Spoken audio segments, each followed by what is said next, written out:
Hey, let's talk about what happens when I eat gluten or soy. Now, if you're new to my channel, then let me give you a quick backstory. I have had eczema my whole entire life, ever since I was a baby.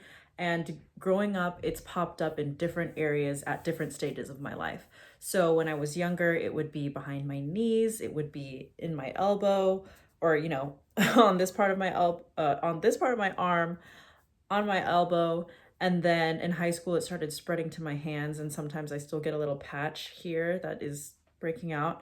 And then in college, it started spreading around my mouth, on my face. And I was so humiliated by that because it's embarrassing, right? Like people would be looking down at your mouth instead of your eyes, and it automatically would just make me feel self-conscious. So even when I started my full-time job as a tax accountant, I would be in professional meetings and there would almost be nothing to do about my mouth. And this was before the pandemic, so masks were not normalized at the time, but there were moments where I had to wear masks into work because I just felt so embarrassed of my skin. And so in college, I got an allergist or allergenist. I can never remember what the proper name is, but I went to an allergist and I got the back test, and they ran all of the main allergen food groups in there. And on a scale of 1 to 5, 5 being the worst possible reactions that your body can make to these allergens, gluten and soy were number 4. They were the highest ones. The doctor had told me all you have to do is stay away from these foods. And he was a very just I feel like he just didn't care. It wasn't a big shock to him, but for me, I was like, "Wait, isn't gluten in everything? And isn't soy in everything?" And he said, "Well, yeah. So just don't eat it." And I was like, "Okay, well, sure." And I went home and cried because I was like, first of all, I'm Asian. A lot of the food that we use contains soy. A lot of my favorite foods, even pizza, I can't have pizza the same way I used to. So it was a big lifestyle change. And so what he ended up telling me in that doctor's appointment is the way my body reacts to it is through eczema.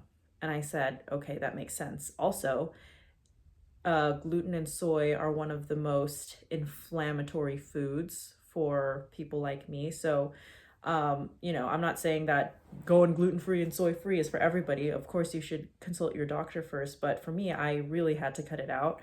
So, some of the symptoms that I would get from it is, of course, eczema, right? It would get really itchy. I would feel it burning everywhere. And if I didn't itch it, it was just I don't know, you just get this tingling feeling all around your head and your face, and it's the most uncomfortable feeling ever.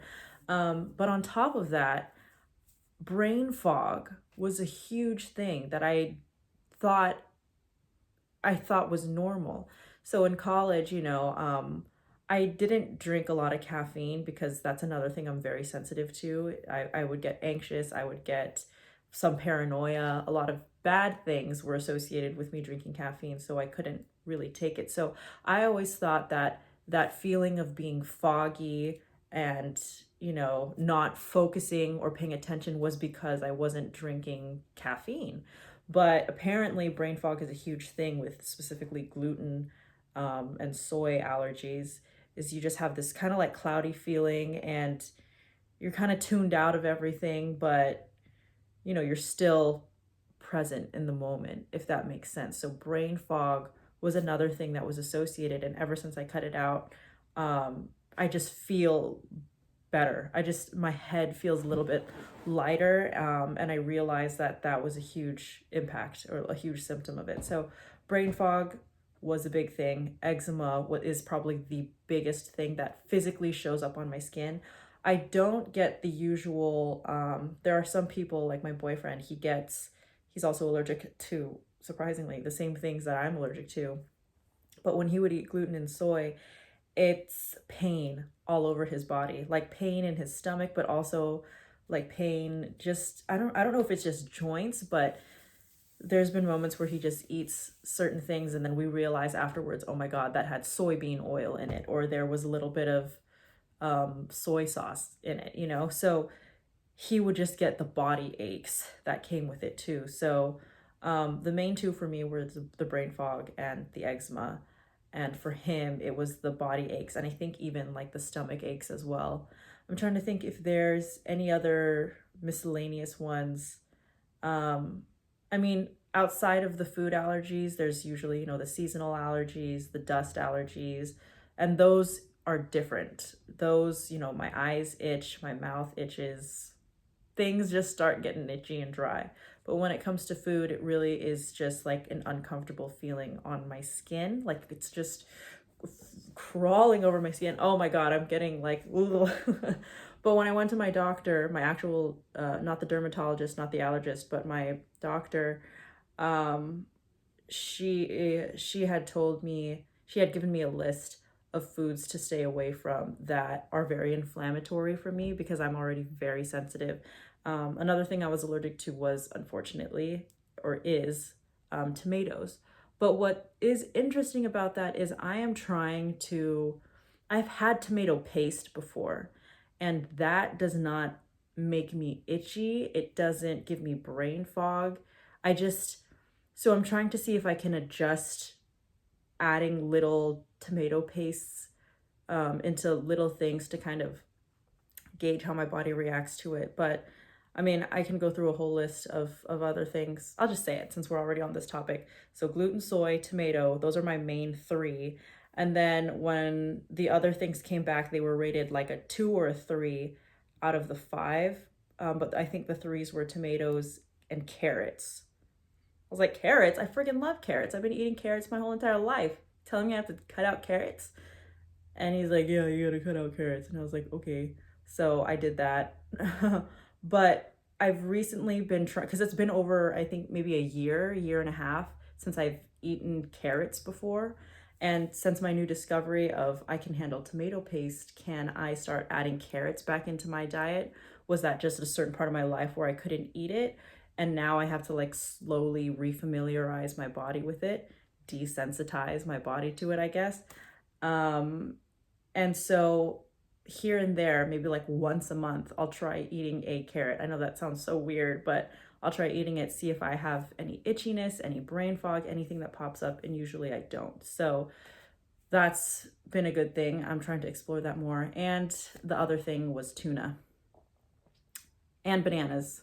But I made my famous banana bread with my gluten-free flour and all that stuff, and I tried it. I had no reactions to it. So again, I think it was maybe that portion of my life where my body was super inflamed because I didn't know I was allergic to gluten and soy, that any inflammatory food would just set it off. So slowly starting to incorporate these things back, see and gauge how bad my body reacts to it.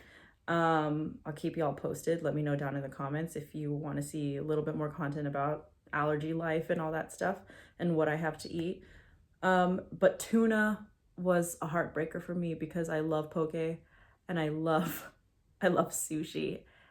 Even canned tuna, that was a hard thing to cut out. So usually when I go out for Japanese food, unfortunately, I don't have that wide range of options, but the nigiris, the salmon nigiris, have always been my best friend, and I will continue to eat those all the time. So that's a little bit about my allergies, what symptoms I get when I do eat gluten and soy, my additional food that I have been allergic to.